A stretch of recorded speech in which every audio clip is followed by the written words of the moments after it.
of FRFI. Its structure serves its purpose by establishing the need for organisation in order to meet the crisis of capitalism and fight for socialism.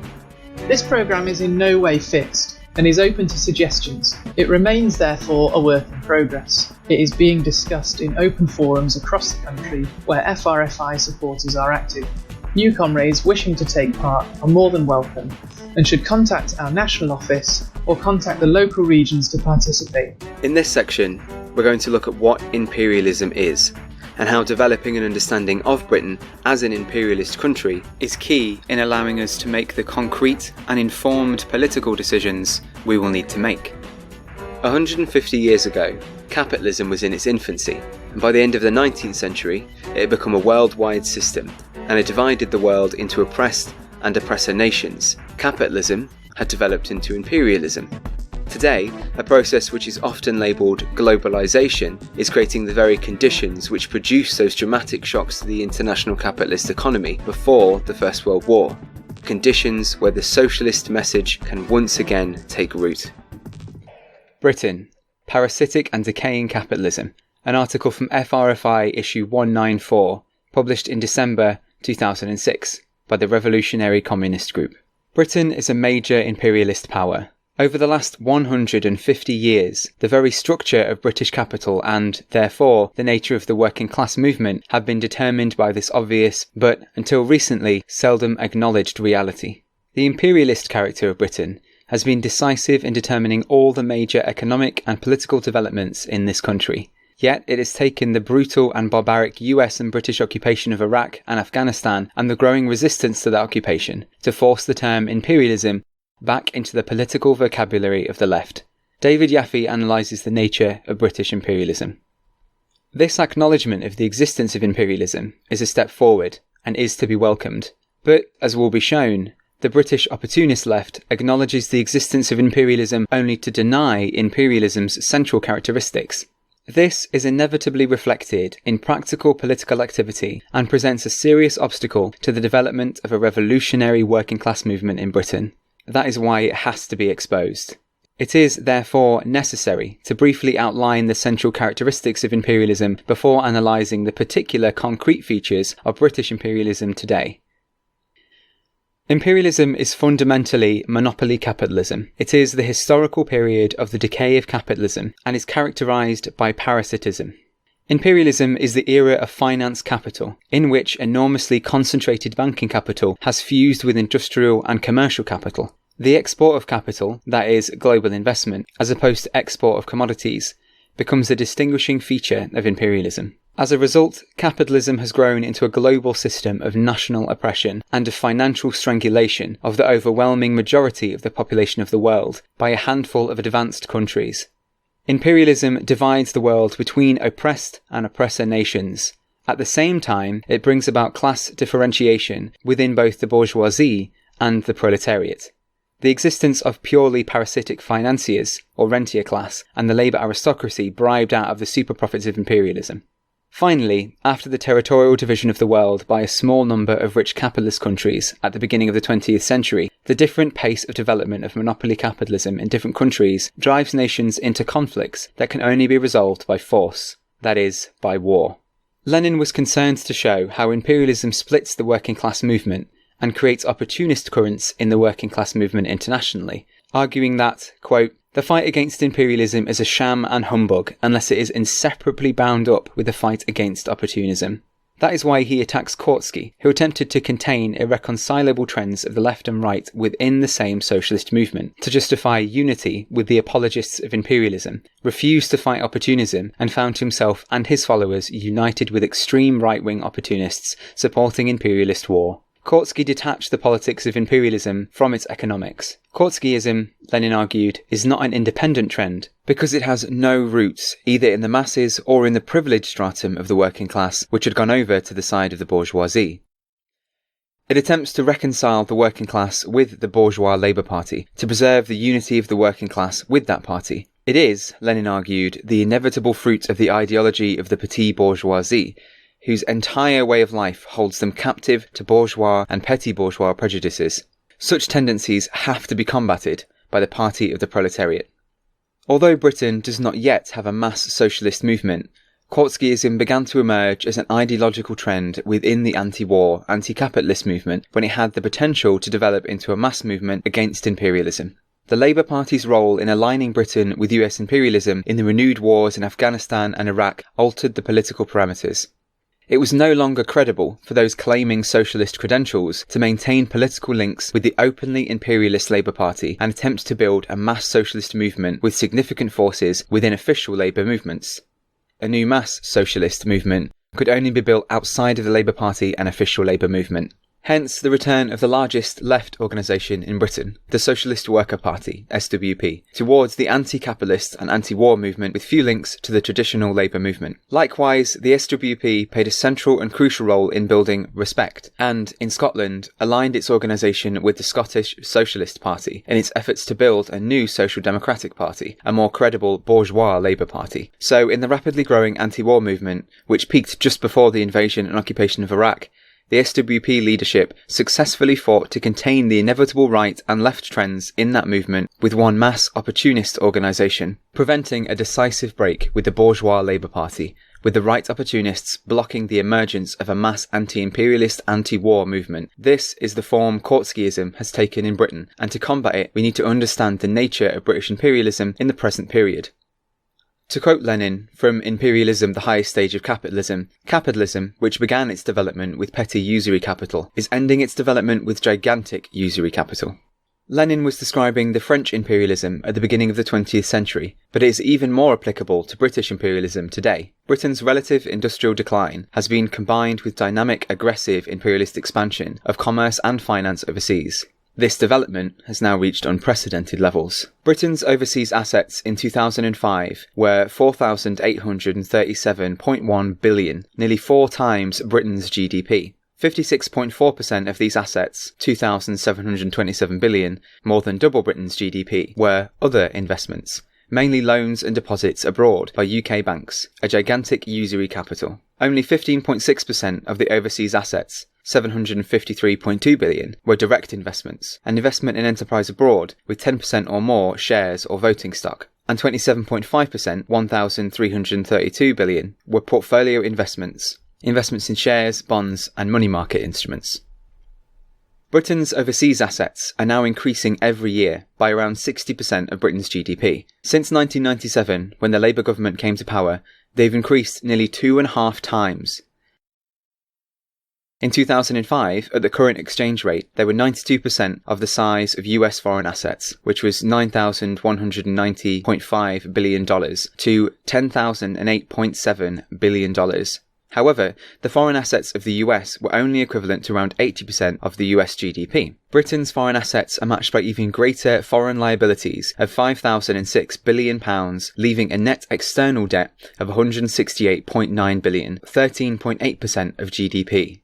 This has increased more than 3 times since 1997. Yet despite this external debt, the flow of income into Britain from its foreign assets is considerably greater than its payments flowing out of Britain to foreign residents holding British assets. Britain generates investment income surplus from increasing net debt. This is a recent and unprecedented development, which Britain currently shares with the United States. Net earnings on Britain's international investment account in 2005 were a very significant $29.8 billion. This is because Britain has earned a higher rate of return on its total external assets than it paid out on its total external liabilities. In 2004, the rates of return were 3.8% and 3% respectively, a significant difference given the enormous size of foreign assets and liabilities. This statistic, however, conceals the rates of return on foreign assets and foreign liabilities in different parts of the world. Britain earned 3.4% rate of return on foreign assets in the EU, and paid out a 3.2% rate of return on its liabilities to the EU.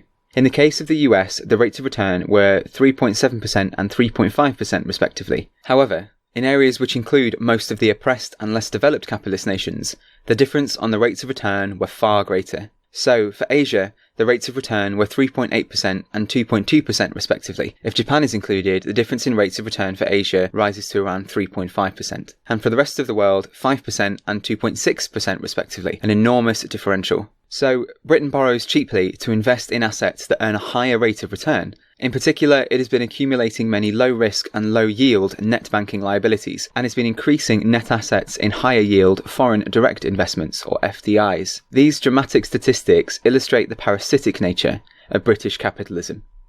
In 2005, Britain had a balance of payment deficit of £26.6 billion. The country spent around 2.2% of GDP more than it earned.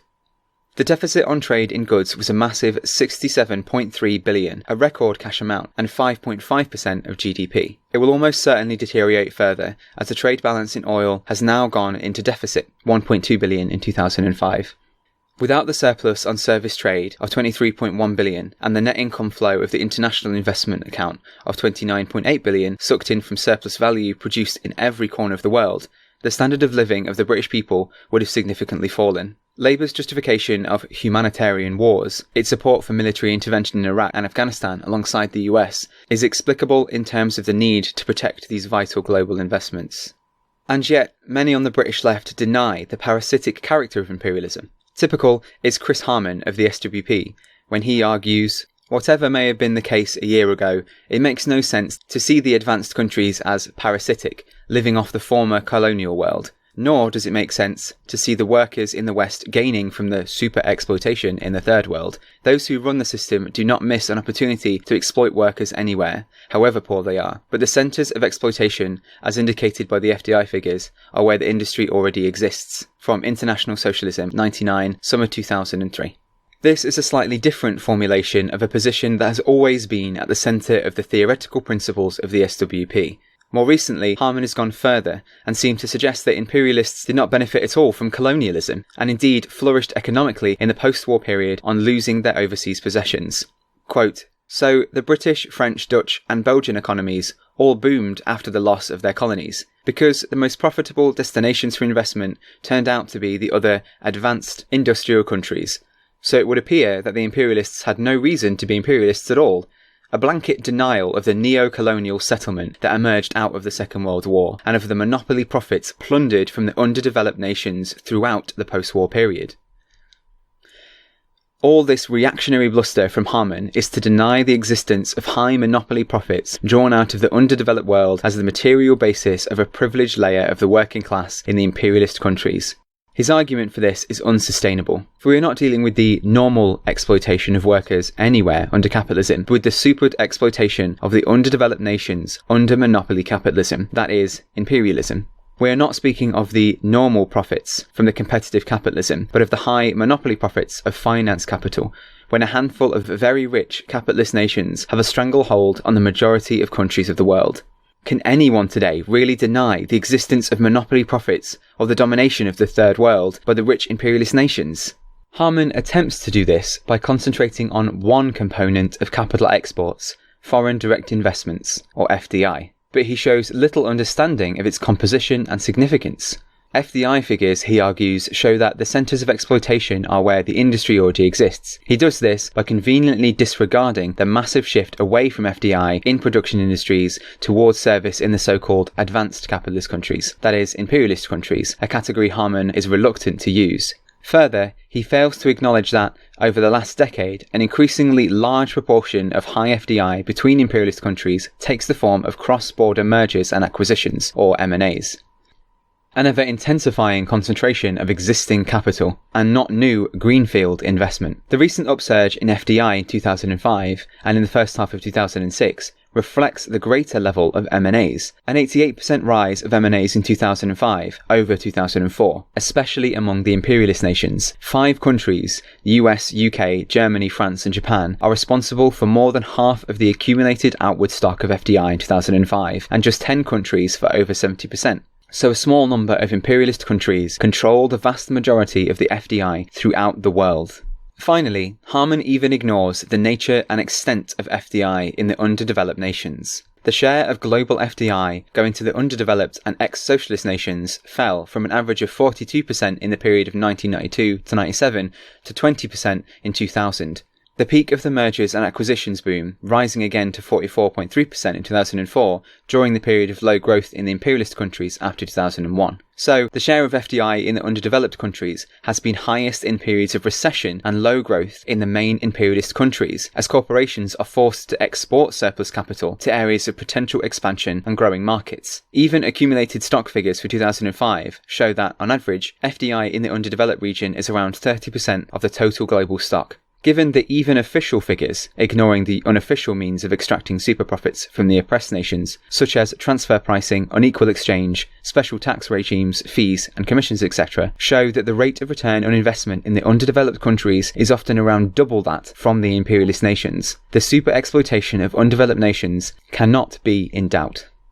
Harman purposely concentrates on FDI, in a forlorn attempt to deny the classic Leninist position on imperialism. Yet he contradicts even his extraordinary position in the very same article when he states that debt servicing transfers alone $300 billion a year from the developing countries to the wealthy in the advanced world. Sneaking in the word wealthy should deceive no one. In fact, debt servicing is much higher than $300 billion a year, reaching almost double that in 2005. Despite this, the external debt of underdeveloped countries continues to grow. It is simply a means to further extortion. The external debt of the underdeveloped countries between 1998 and 2005 increased by 25.1% from $2,407.5 billion to $3,012.3 billion. Despite these countries being paid back $3,653.3 billion to the imperialist banks, governments and their official international institutions over the same period. This is simply a plundering of the resources of the oppressed nations by imperialism. This debt can never be paid back and will continue to grow. The plunder of the underdeveloped countries does not end here. To this must be added portfolio investment by imperialist investors in shares and bonds in underdeveloped countries' stock and bond markets. Harman acknowledges this when he says there can be no end to the squeezing, but he argues the economies of the Third World are too small for these new forms of exploitation to solve the problems of capitalism of the advanced countries, as the old forms did in Hobson's and presumably Lenin's time. This attempts to shift the focus of the argument yet again to solving the problem of capitalism of the advanced countries, and shows little comprehension of Lenin's standpoint on imperialism. Harman is clutching at straws because he is determined to deny the reality that is the parasitic nature of imperialism, and secondly, the super profits sucked out of the underdeveloped nations as the materialist basis of a labour aristocracy in the imperialist countries. There is one additional special feature of imperialism which again demonstrates its parasitic character and shows how it helps to sustain a labour aristocracy in the imperialist nations. That is, the role of immigration into the imperialist countries from those countries that imperialism has dominated and plundered. Lenin thought this point important enough to be inserted into the Bolshevik Party programme. In speaking of the unskilled labour imported from underdeveloped countries, he says, "The exploitation of the worst paid labour from backward countries is particularly characteristic of imperialism. On this exploitation rests, to a certain degree, the parasitism of the rich imperialist countries, which bribe a part of their workers with higher wages, while shamelessly and unrestrainedly exploiting the labour of cheap foreign workers." Harman and the SWP cannot brush aside this critical point. It has been a constant feature of British capitalism's history, nor can their position be sustained in the face of overwhelming evidence produced above that imperialism is parasitic and decaying capitalism. For socialists from the oldest imperialist nation, living in an imperialist country that sustains the standard of living of its citizens through the income generated by gigantic usury capital, their position is inexcusable. The British left's position on inter-imperialist rivalry shows another move towards a Kautskyist standpoint. Typical again is the SWP, when it rules out any serious prospects of European imperialism challenging US dominance of the world economy. So, the SWP's Alex Kalinikos says that there is no chance that the inter-capitalist economic rivalries among countries in the transatlantic zone will break out into military confrontations, from International Socialist 108, autumn 2005. Harman concurs, denying the likelihood of wars which would ravage the heartlands of the advanced capitalist countries. One reason, he says, is the deterrent effect of nuclear weapons.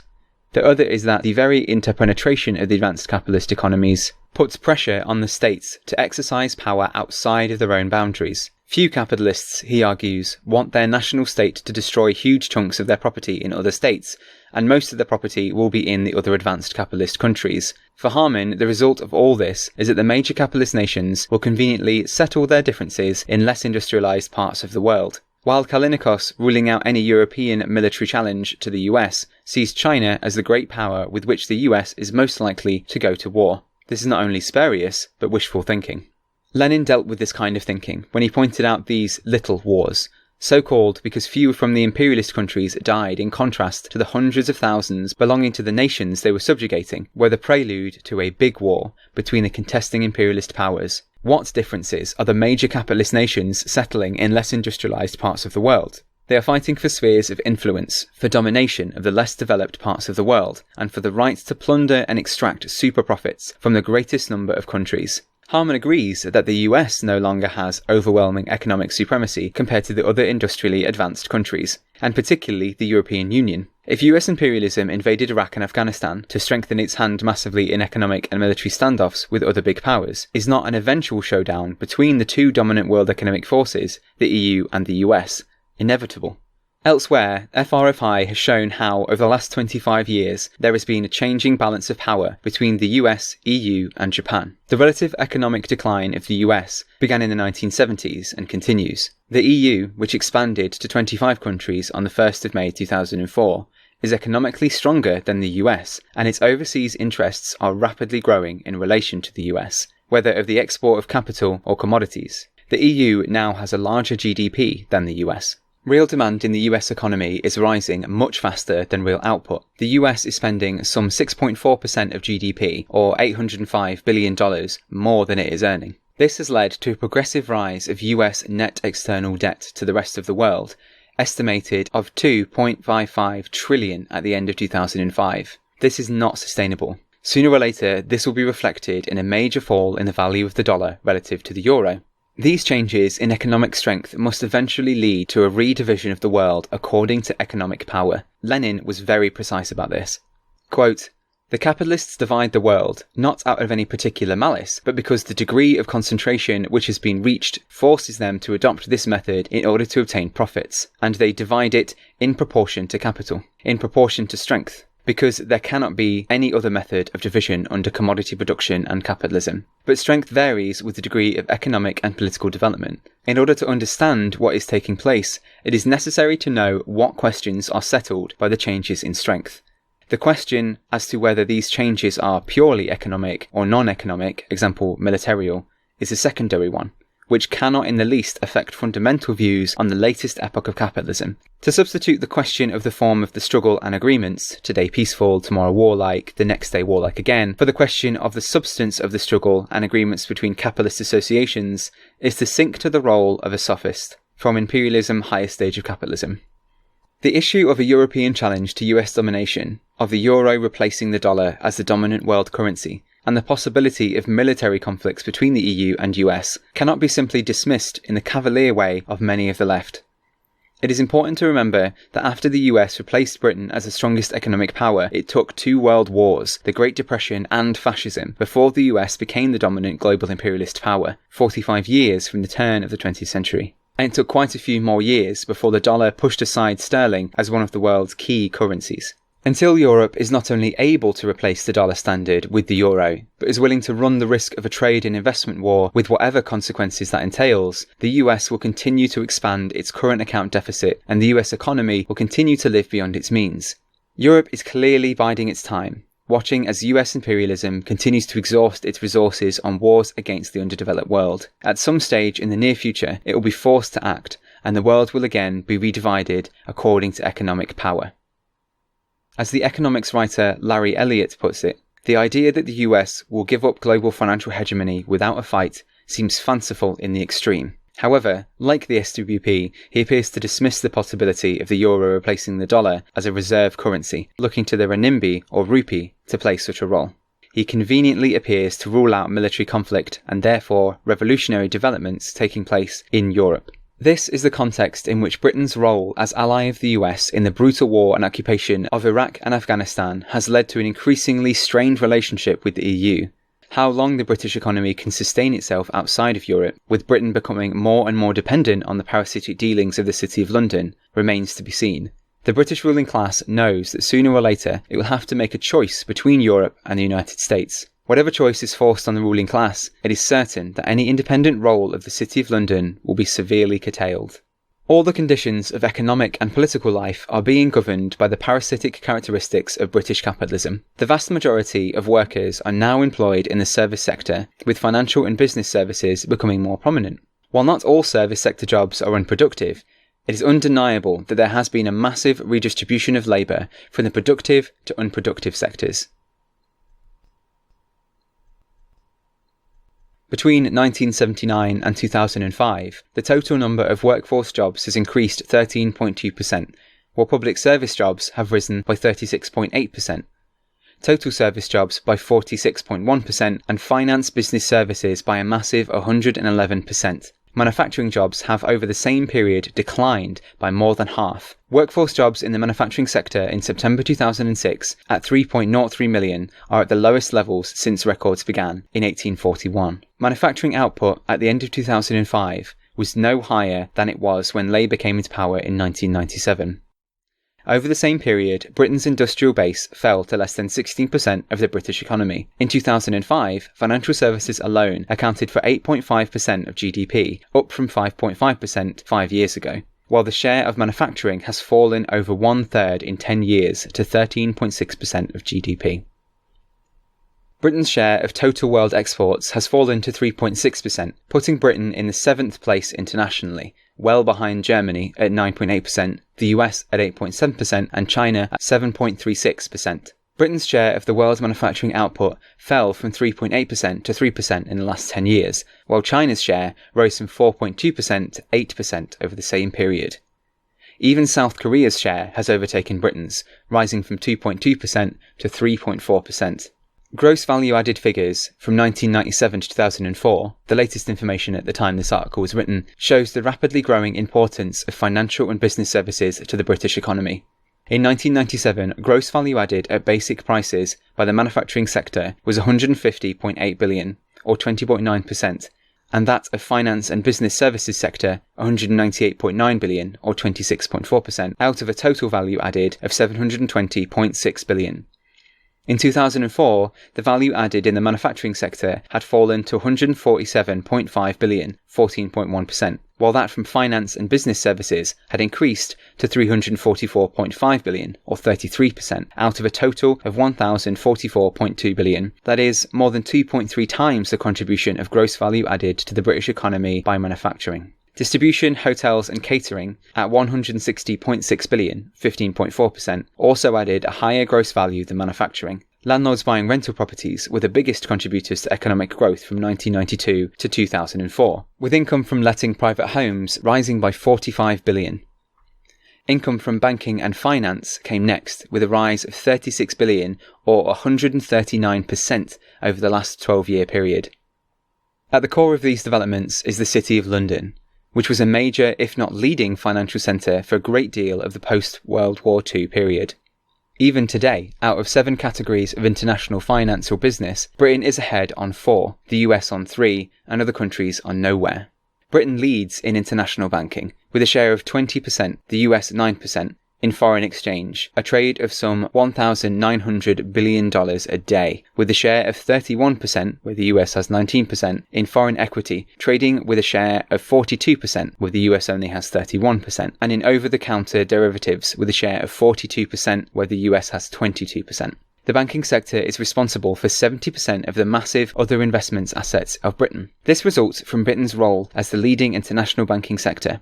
The parasitism of British capitalism is most adequately reflected by the fact that the London International Centre is dominated by foreign banks, which are responsible for just under 80% of Britain's external other investment assets. Britain is increasingly playing the role of an offshore haven for international banking. The main British banks made record profits of $33 billion in 2005 and expect to make even higher profits this year. HSBC, Britain's largest bank, operates in 76 countries and, through a recent takeover, has become the largest banking group in Central America. Alongside these developments, there has been a growth in very highly paid workers at one extreme and millions of poorly paid workers at the other. 1 million people work in the money management business in Britain, and a record 335,700 now work in London's International Financial and Professional Services Centre.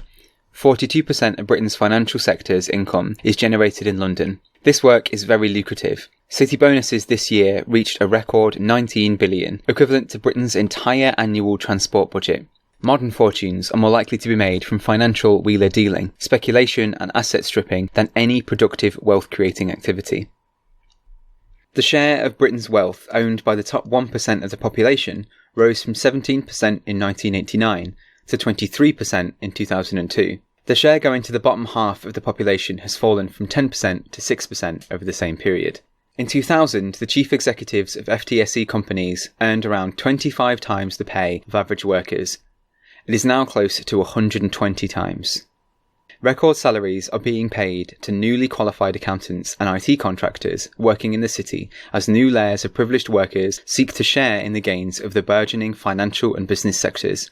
Management consultancy grew by 266% over a 12-year period to 2004, spurred on by, among other developments, the growing privatisation of public assets under the Labour government.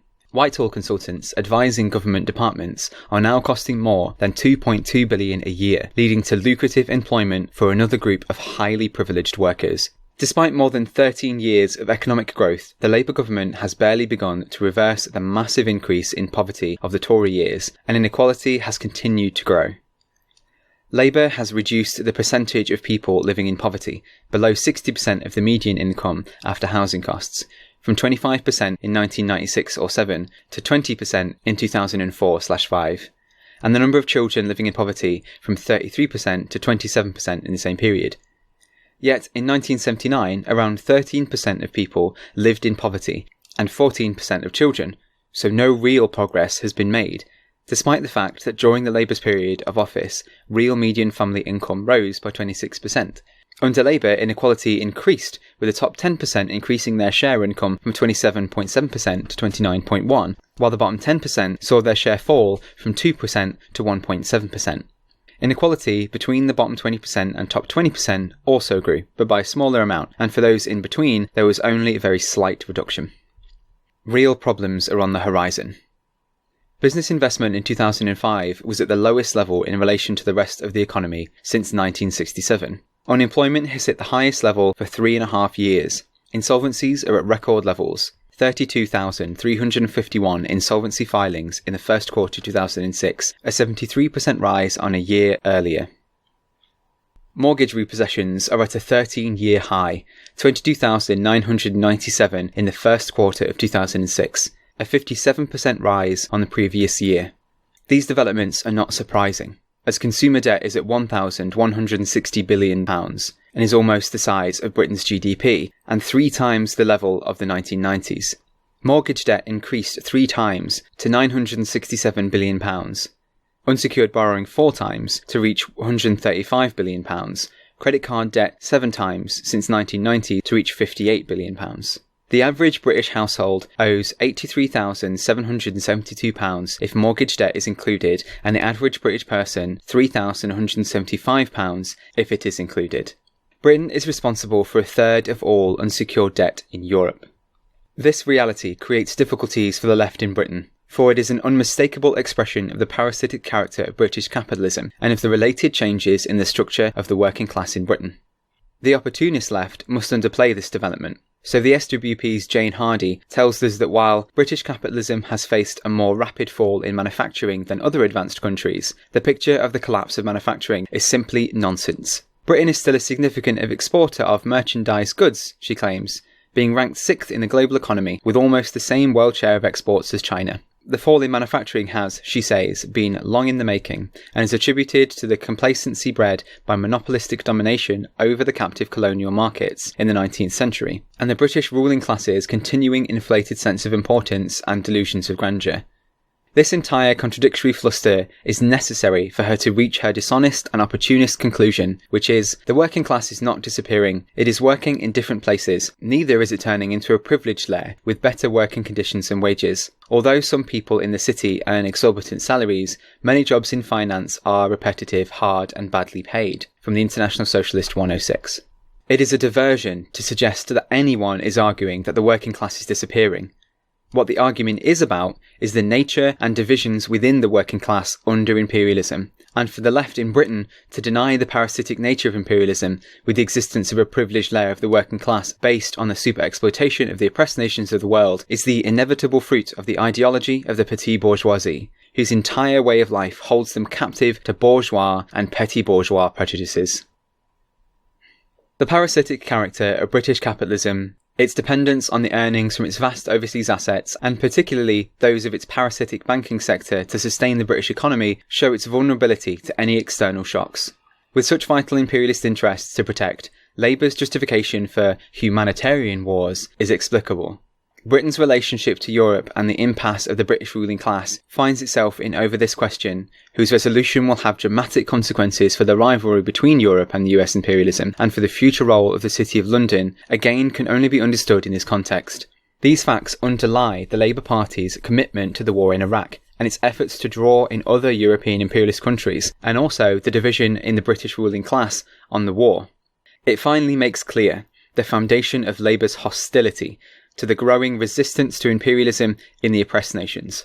The need to defend the interests of Britain's financial sector and the City of London's vast international interests and connections has been a central feature of Labour's policies, whether giving independence to the Bank of England, ensuring a strong pound, or wining and dining with international bankers at the Mansion House. Howell Williams calls the City the true governor of Britain with a world view of global markets that has turned political elites into supine agents. This is a valid characterisation of a Labour Party whose leaders personified parasitic capitalism. Ed Balls, advisor to Gordon Brown, and a passable cabinet member in the future Brown Labour government, tells us that Labour had done a lot to help shore up the city's success. It kept the UK out of the euro. And he says that the government has to fight the city's corner, not just in Brussels, but in New York, India and China and other centres around the world. Gordon Brown is chairing a campaign led by a high-level group of key stakeholders from businesses and governments to promote the interests of London as the world's leading financial centre. Ken Livingstone, Mayor of London, is a member of this group. The ruling class understands the centrality of British imperialism, and in particular the need to sustain that gigantic usury capital, with all the consequences outlined. Any Labour government elected to run British capitalism has to defend the interests of British imperialism and, in particular, take measures to promote the financial interests of the city. This creates massive problems for the British petit bourgeois left, which has always seen its political relationship to the official Labour movement as a crucial component in the development of a mass movement opposed to capitalism. But how is it possible to maintain links with the Labour Party that has openly aligned Britain with US imperialism in the brutal war against Afghanistan and Iraq? The SWP, as the leading and dominant force in the anti-war movement, has sought to provide an answer. All the SWP's forlorn efforts to dismiss the parasitic character of imperialism, to exaggerate the role of manufacturing in the British economy, and to deny the existence of privileged layers of the working class and the split in the working class movement have the same class basis as their opportunist politics in the anti-war, anti-capitalist movement. They have to find some way to retain links with the imperialist Labour Party, whilst leading a movement against British imperialism's war in the Middle East, directed by that self-same Labour Party. They've done this by ensuring that the anti-war movement did not turn into an anti-imperialist anti-war movement, for that would have necessitated breaking all links with the British Labour Party. This explains the opportunist politics in the anti-war movement. So the SWP's John Rees smugly affirms of the Stop the War movement that attempts to narrow the campaign so that it adopts a specifically anti-imperialist objective, thus potentially excluding pacifists or those simply opposed to this war for particular reasons, or, most importantly, those just coming into the movement who had not the opportunity to become anti-imperialists on principle were rejected. And fellow SWP leader Lindsey Gurman tells us to welcome new supporters of Stop the War coalition who have learnt they were wrong through bitter experience, and especially our elected representatives. Every MP, no matter if they supported the wars in Afghanistan and Iraq, and whose opinions have changed with the blockade and bombings of Lebanon, should be welcome. Every MP who speaks out publicly against government policy, who is quoted in a newspaper, who comes on a Stop the War platform, brings a new voice to the anti-war movement, which is likely to influence a wider range of people. It is by such crass opportunism that the left attempts to oppose the war and yet keep links with the party which is conducting the war.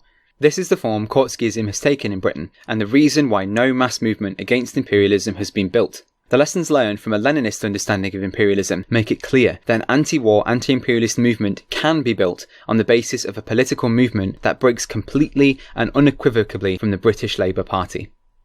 Thank you again for listening, and I just wanted to add that this article contains a lot of citations and info tables that are really useful, but I couldn't put in the recording, so I've put a link to the full article in the description of the upload. And for more FRFI articles, please visit our website revolutionarycommunist.org or frfi.co.uk to find out about our events and meetings around the country and to inquire about joining.